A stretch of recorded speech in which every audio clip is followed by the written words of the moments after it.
And we are live. Good evening, crypto warriors, and welcome back to the Gem of Crypto episode 394.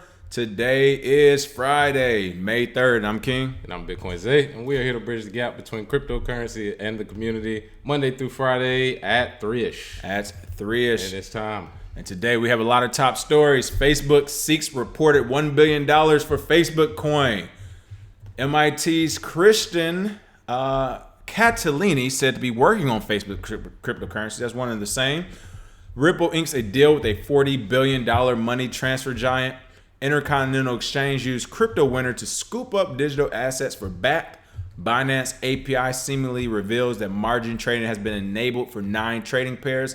And last but not least, NYPD warns about a $2 million stolen and scam involving Bitcoin. That is not me saying it wrong. That is the title being written wrong. That was poorly. Terrible. I said it out loud before reading. That's terrible.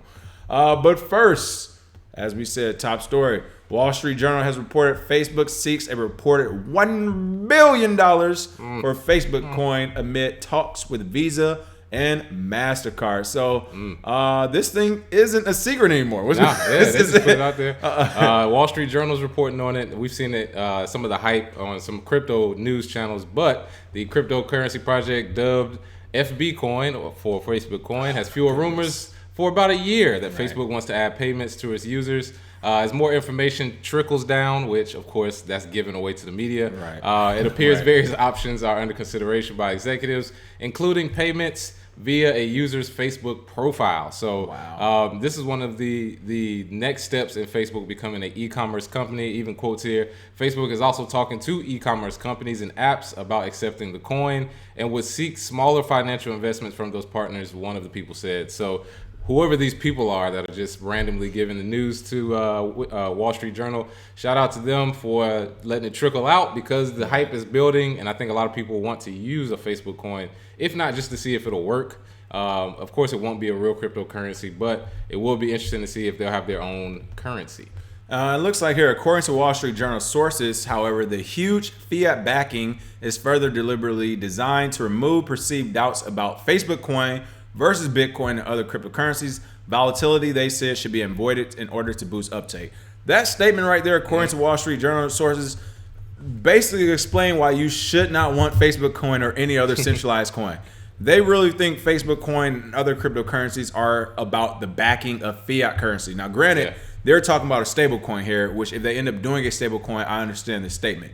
But if they don't do a stable coin, they still haven't understood the power of cryptocurrency. It is about being decentralized first and foremost. It's about the freedom of owning your own currency. It's not about, we're removing the volatility because we're backing it with fiat. Well, what happens if the dollar tank? That's the reason why we're over to crypto. But some more money. Exactly. So, and further, I want to know, since we're doing all this regulatory stuff and we're going back 3 or 4 years, I think we covered a story, or I don't think, but we covered that story last week, where I think, they arrested somebody from doing transactions back in 2014 to 2016, right? So when it comes along the likes of Facebook, Google, Twitter, are we not going to sue them or take them to trial for market manipulation? Because when they banned crypto ads, to me, that was market manipulation. Oh, yeah. They're saying that, hey, we're not involved in crypto. We're not doing anything. We have no plans for the future. Same thing as the Dino Diamond said, JP Morgan. But literally, not even 12 months later, all these companies that banned cryptocurrency advertising and anything else, shadow banned it when you talk about the YouTubes and the Twitters, all of a sudden, all these same companies are coming back with their own cryptocurrency or blockchain products. So you all manipulate the market. That was market manipulation. I mean, they've done it with other sectors as well. We've seen this with the marijuana industry as well. The bait and switch, where you arrest everybody who's making money off of it until you can regulate it. And then now you got documentaries and people having, different shows about delivering weed and cooking with it. But of course, over time, we've seen that, hey, the bait and switch was very, very apparent. And we see it here in crypto as well. Unfortunately, with Facebook, the stablecoin they're looking to release, I'm interested in seeing if you'll get some sort of rewards points from it, or if you'll get a discount, because that'll draw people to move their money into Facebook coin.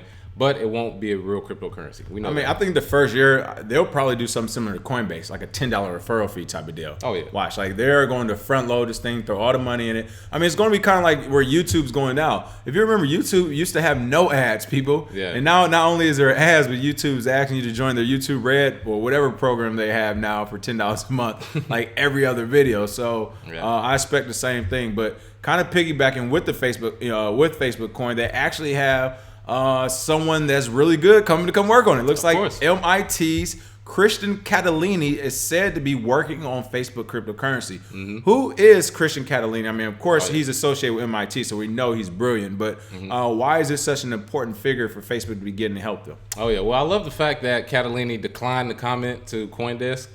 Shout out to privacy. Some people want to just work on the project and then go for it. Very, very intelligent guy. He's one of the researchers that wrote about the value of crypto tokens, along with University of Toronto professor Joshua Gans. So this 2018 report is pretty important to the token economy as a whole. He's well known because he's at MIT, at MIT, they've been accepting Bitcoin in their bookstores. They have an MIT blockchain course, Bitcoin group. They've been on it a long time. So very well known in the industry. And Facebook can get the best. So that's why they went after Christian Catalini. And I'm sure he'll have something, whipped up for them because they have an unlimited budget. Right. They made him sign an NDA. Oh yeah, of course. They gave him a big check. You can't say anything. If you want to keep this $50 million we're paying you for 3 months, I don't want to hear nothing out of you. Yeah, exactly. So it looks like Catalini will be working hard on it. They've had this kind of hype building for a year, so he may have been working on it already. But his decline to comment says everything I need to know. Exactly. So he's really working on it. It's going to be big. Yeah, you're right. That does say everything we need to know. Oh yeah. It looks like a Facebook spokesperson told CoinDesk the company does not comment on personal matters. It's pretty funny they said it, but what's even funnier is this quote from Facebook CEO Mark Zuckerberg, who said, "I believe the future is private."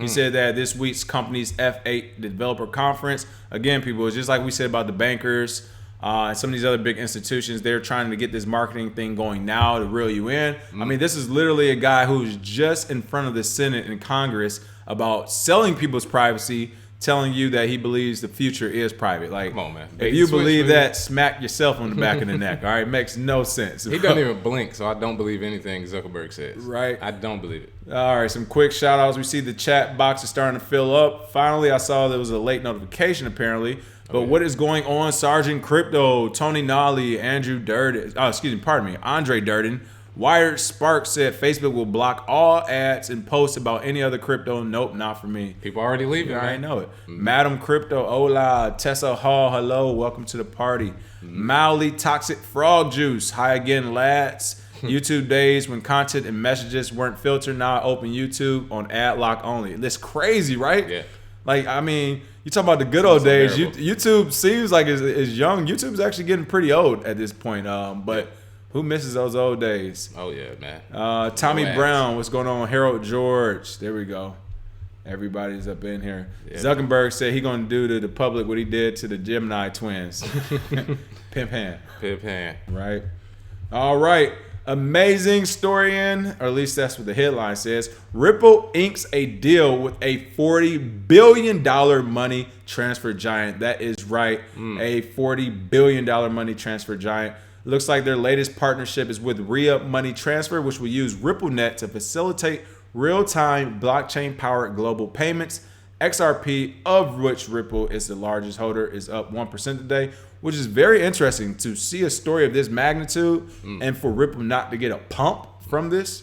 I mean, kind of shows us how weak this is. Because in the great words of Trek, the devil is in the details. And sifting through the details of this, they have decided to use RippleNet. However, that has nothing to do with XRP. So they won't be actually using the cryptocurrency, as they call it. They will be using the RippleNet because, for one, there's not that much volume, so they can have faster transactions. And then usually when they have enterprise blockchains that are built and they want to send remittance payments, they can still have wait time. So even if it's super fast and the blockchain gets clogged, a day is still better than 3 to 5 days, or an hour is still better than 12 hours. So they're basically just trying to speed up the times and make it extremely cheap. However, it really doesn't have a big onus on XRP itself, the currency, just RippleNet, and hopefully they actually use it, because before they've had partnerships and they were just testing it. So that's another thing we'll have to see as well. So shout out to Ripple for the partnerships, but we all know as far as the coin goes, they are enterprise. Right. But what's even more interesting to see is, that money transfer giant of this magnitude is officially moving over to cryptocurrency in general. This is something we say we're going to see Western Union eventually have to do, as well as every other money transfer business. But what's even crazier about this is, again, people still don't realize you don't need RIA, you don't need Western Union, you don't need Ripple. Literally, Bitcoin, you can do that money transfer the same way in-house without having all these third parties. Now, granted, we're talking about a $40 billion business here that's doing, transferring a volume of approximately $40 billion. So I'm assuming they're not transferring mom and pops, more or less likely institutions, if not banks themselves. Straight banks. Right. So I get it. It's not, just the onesies and twosies here. But regardless, even if it was an institution doing this, I was on the phone with somebody the other day. They gave me the whole runaround. I don't know who's in charge. They're like, well, there is a human in charge of this process, right? There's a human in charge of RIA who could actually say, hey, we don't need to use RippleNet or anything. As a company, we could just use Bitcoin ourselves. Yep. We could buy Bitcoin and do this transfer process ourselves and pocket even more money. But of course they can. But of course, yeah, exactly. So this is good news regardless, because this is what we call a base hit these days, where, hey, you know what? They're not all the way around for the home run, but they're coming here slowly and slowly. Oh, yeah. Shout out to Andre Durden, who said, I could partner with Ripple and get a bigger pump than they got off these Hilarious. That is sort of becoming like a laughing thing. People's partnerships. Like yesterday, we talked about Quantum's partnership with Google. We've seen other people partnering with Amazon. Ripple's partnerships, they always remain to be seen, because people either test it or they use a very small percentage on the RippleNet. So we'll see definitely how it goes. Right. Speaking of partnerships, random, but we're talking about some of these buzzwords you just mentioned. The IEOs. I just received another email from, I forgot what company. It was some company I never even heard of, but they're launching an IEO on some exchange. I'm just like, oh, this is really about to happen. We're about to have an IEO phase. Oh, man. So I can't wait. This should be pretty interesting. Could you imagine how much Binance would go for if they did IEO? Well, that's what Binance Coin is BNB supposedly. As soon as I said it, I thought about it too.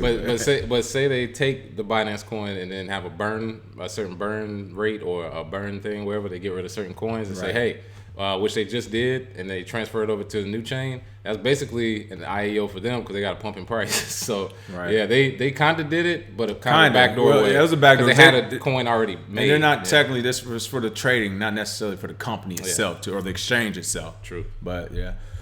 Interesting, folks. Intercontinental Exchange used crypto winter to scoop up digital assets for BAT. Like we didn't know this, right? Yeah, don't say. Yeah, is that why you all never launched? What's going on with this story? Oh yeah, well, when we first heard about BAT, it was March of last year. Was it that long? It's been at least a year where we've heard the grumblings about ICE and BAT coming. And one of the funniest parts about that news was we've always said nobody's going to do anything big in a bear market. They're going to keep it quiet. Most companies have. Most of the bear market news that you've gotten has been just projections of what could happen in the future, not actual. Tom Lee. Yeah, Tom Lee. If I see Tom Lee from Fundstrat on the front of Cointelegraph telling me what the price is going to be, I'm going to stop using that website forever. Right. Who is this dude? He's been wrong so much, I'm tired of it. But ICE's Chief Executive Officer, Jeffrey Sprecher, reportedly told Reuters that it's really been helpful that the crypto industry sort of went into what they call a winter.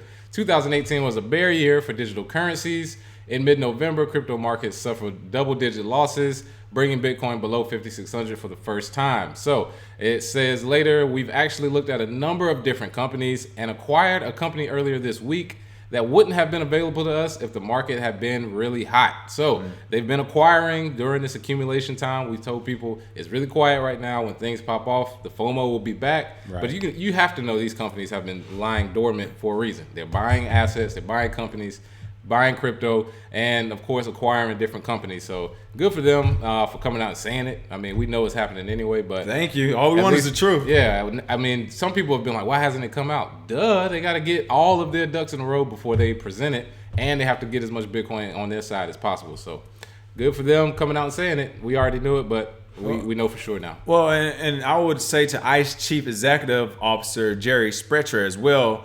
How about you give us the full quote? I like how he said it's really been helpful that the crypto industry as you said, sort of went into what they call a winner. I think the full quote should be, it's really helpful that the regulators here in New York and DC are dirty and are basically accepting money from us to hold off this market, to keep it in the bear market, to push it into a bear market. So big institutions like us who are friends with all these people can buy up all these digital assets, give them a piece of it, and then let the market return to normal. Yeah. So he missed a lot of verbiage, I feel like, in that statement. He had to keep it light. Right, he kept it light, but he's like sort of went into what they call this crypto winter. It was like, no, we didn't just go into it. We're actually pumping. We're doing very fine into the likes of big bankers, big institutions, and regulators and politicians all got on the same page about trying to destroy crypto. Right when the market cycle was changing. Right. So of course you're going to have that. Exactly. But as you said, at least they're being honest now. I mean, look, back is going to come out when we hit this 10K mark, right? It's literally going to be the next day. It's going to be like 9,800. Yeah. Back is like, all right,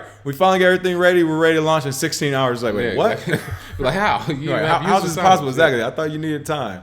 Tommy Brown said manipulation as finance. Exactly. We're seeing a lot of people. And it's hilarious because he's like telling us to our face, too. Mm-hmm. Crypto M said IBM controls the banking transactions and they still have deals with Stella on that IBM WorldWire Stella blockchain. Oh yeah, haven't forgot about them. Yep. We still know the Stella's sitting dormant as well too. Dexter Hand Sr. said hashtag tangibles 2020, hashtag us too. Oh yeah. Listen, they love to leave out the details, people, but we know. Binance API seemingly reveals that margin trading has been enabled for 9 trading pairs. I mean, I love this photo again. Cointelegraph, you guys keep pumping out the best photos out here. I mean, there was a crypto awards for photos, which we need to do this year. Oh, yeah. We're going to put Cointelegraph on there. Cointelegraph's going to kill it. Right, but you have this trader here sitting in front of 6 different screens of trading.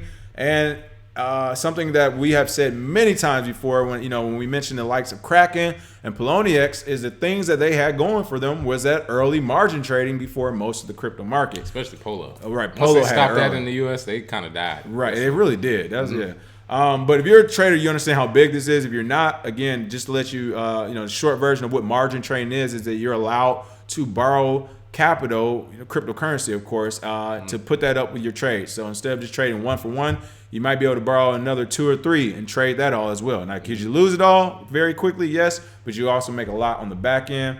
But changes made to the public application programming interface, also known as API, a major crypto exchange, Binance, seemingly revealed that the company has enabled margin trading for 9 trading pairs. Nice. How is this, is this actually out yet, or was this a mistake? What happened with this? Well, this is something that we've always discussed in the crypto community, that everyone or most of the people in the crypto community are so smart. You can't really get anything over on somebody, so why even try? I know people read. Yeah, people research. read. Everybody that's still here, trust me, they're readers, researchers. These are people who actually examine the facts because we've seen it all at this point. But somebody actually found in their software API that they added variables. One of the variables was, is spot trading allowed? The other variable was, is margin trading allowed? And of course, if you create software and you create variables, of course, you're going to use that later. Right. You're not doing it for anything. You're not doing it for anything. Right. That's going to be used in the program. So they figure, hey, if margin trading is one of the variables that's allowed, then they're probably going to allow it. And it's funny because CZ tweeted yesterday, crowd intelligence is amazing. So even he's surprised that somebody found out just from the API update that they did. So if they did allow margin trading based on the information they have, the pairs they have right now are Bitcoin and Tether, Binance and Bitcoin, Binance and Tether, Ethereum and Bitcoin, Ethereum and Tether, Tron, which I was surprised to see, but of course, wow, that is Tron is. Oh, y'all playing with fire out here. BitMEX, so listen, hey, if you margin trade Tron, you better be careful. Oh man, that's straight up, you better be careful. A great day and a terrible day for some people. Listen, people, that's a dangerous one. Tron, and then of course our old friend Ripple, of course, with a Bitcoin and Tether pair. So if they do allow margin trading, these look like the pairs that are coming. However, we don't know for sure. Like we said, this is just conjecture, and CZ hasn't confirmed it, but it is amazing that he tweeted that out. Crowd intelligence is amazing. Somebody might have found it out. We have a lot of detectives in the crypto space. I mean, I want to piggyback on that. You're right. I mean, big shout out to whomever found this. Because, as you said, to really go into the API, look at the source code and to see all this and like, oh, I know what's happening here. I mean, that is some deep diving. That's some deep diving. And that, it's a great point. That's actually what we mean when we tell people about doing your due diligence and like actual research. And some of these companies say, hey, can you, we always get companies, can you do a review? We're like, well, it's only gonna be a basic review. If it's gonna be like a 10 or 12 minute review and you're not really paying us, like to do this type of research, to have these type of people on your team to dig into this stuff, I mean, it takes resources, but and you have to be watching it constantly, every day, right? Because I know people who mine or do mining stuff. If you look at some of the statistics they come up with, you'll be like, how in the world, unless you pay attention to it all day, every day, or have a staff. And that's the biggest thing is some of these people in the industry are really quiet. They don't have, big names or whatever, but very, very detailed and very, very good at what they do. So whoever was working on this software API, these are the best developers in the world, people. Why would you argue with them because of stuff like this? This should prove to you there are definitely some great developers available. Right. And I'm honestly thinking about what program they're using too, because they did the spot trading allowed, margin trading allowed, and they capitalized letters. So I'm trying to think what they are using. Well, yeah. I mean, they got the humpback going, so right. They got the correct way, but they got the best of the best. NYPD warns $2 million stolen in scam involving Bitcoin. Like, all right, hold on. First of all, okay, never mind. I can't even pronounce her name, so I'm assuming this is my assumption that English might not be her first language. So I'm not gonna give her a hard time on the title. But that was definitely an interesting title. Yeah. The New York Police Department has warned the public to be aware of phone scams in which callers impersonate government officials and demand payments in Bitcoin and other methods. Callers generally claim to be officials from the Social Security Administration, or I think I actually got a call from this already. Wow. Or other law enforcement agencies, and threaten victims requesting Bitcoin, prepaid gift cards. You already know they lying. You can't go from Bitcoin. Oh, you don't got Bitcoin? All right, you go to Target? Yeah, give me that $12 Target card. Yeah, exactly. As soon as they say that, it's on. And bank wire transfers, NYPD said earlier this week. Looks like the scammers have already stolen over $2 million so far this year by defrauding more than 200 people. I need to know between them. I think it was Ken. What was it? Was it Ken? Between them, Ken Token, Telegram, and a couple other companies. I need to know the 200 people they all know where they can get up to $2 million.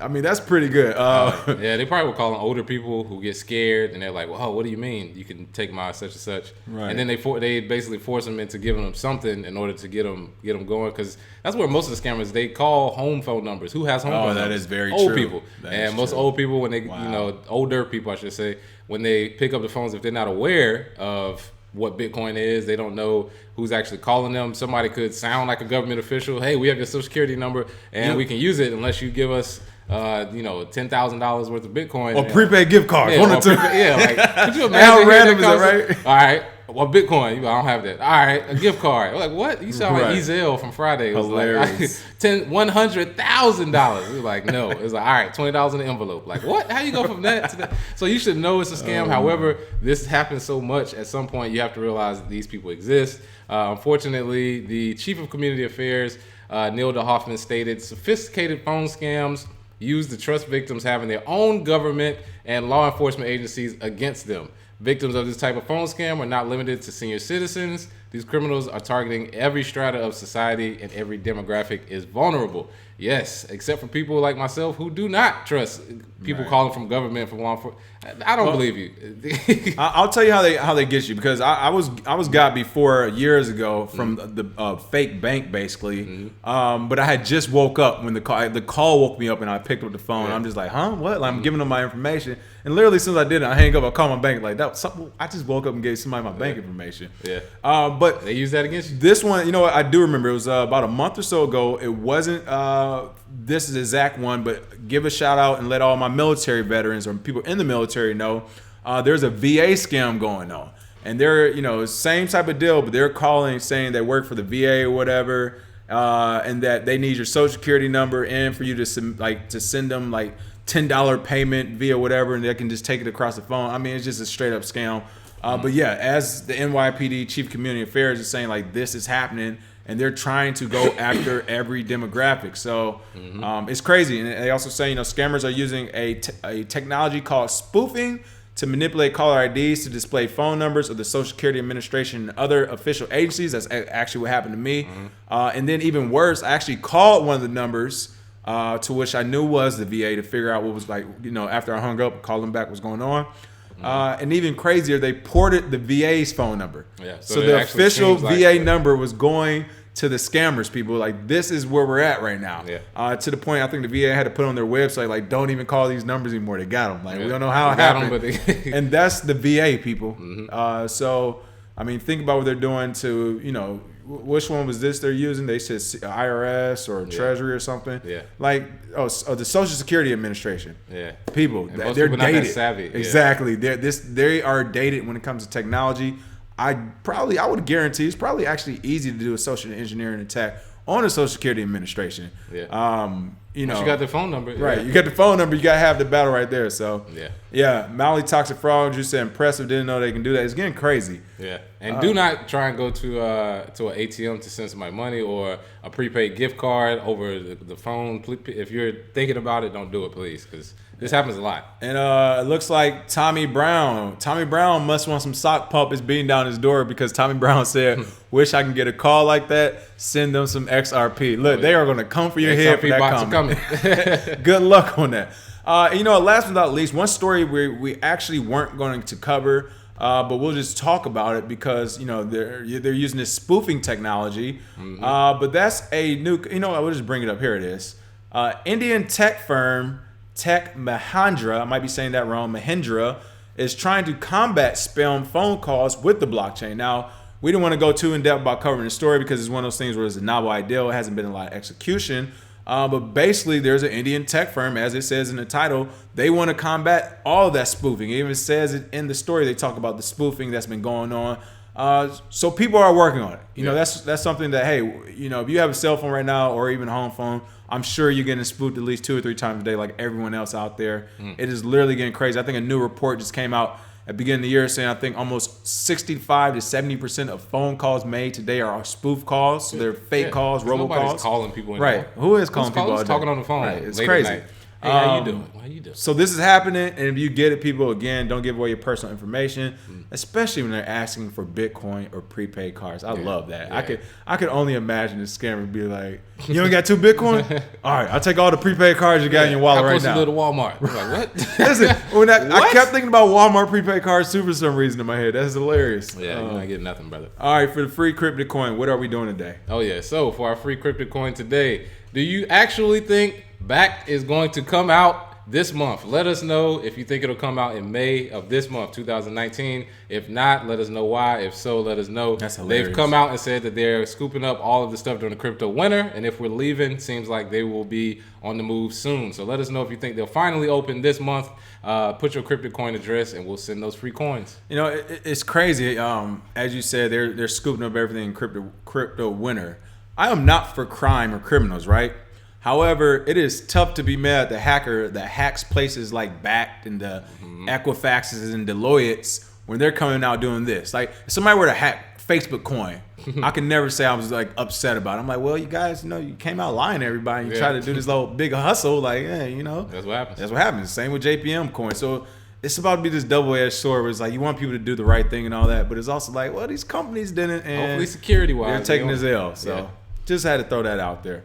Other than that, have a happy Friday. Make sure you like, share, and subscribe. And be on the lookout for Crypto Blood's video. I think he may be releasing it tomorrow, if not next week. We did a joint video of Crypto Blood today that he's adding and getting out there. Some good topics. And we're going to try to have him on the show next week as well. So if you haven't heard Crypto Blood before, a really informative person here in the crypto space, located out of Detroit. And you can check out his YouTube channel as well and get a lot of great information. Oh, yeah. Other than that, have a happy Friday and a great weekend. We'll see you next week. Peace.